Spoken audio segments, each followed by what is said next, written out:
अस्सलामुअलैकुम दोस्तों, मैं चे हूँ। आइए मेरी कहानी सुने। सारा बाग में बैठकर चाय पी रही थी।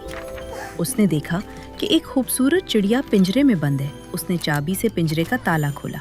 चिड़िया खुशी से उड़ गई और उसके कंधे पर बैठकर चू चू करने लगी। मुझे उम्मीद है कि आपको मेरी कहानी पसंद आई होगी। अलविदा दोस्तों, अगली बार मिलते हैं। अस्सलामुअलैकुम दोस्तों, मैं हूँ। आइए मेरी कहानी सुने। एक दिन अली हौस के पास बैठा खेल रहा था कि अब्बू ने कहा, चलो आज हजाम से तुम्हारे बाल कटवाते हैं। बाजार से गुजरते हुए उसने देखा कि हलवाई मजेदार हलवा बना रहा है। अली ने भी थोड़ा सा हलवा लिया और खुश हो गया। मुझे उम्मीद है कि आपको मेरी कहानी पसंद आई होगी। अलविदा दोस्तों, अगली बार मिलते हैं।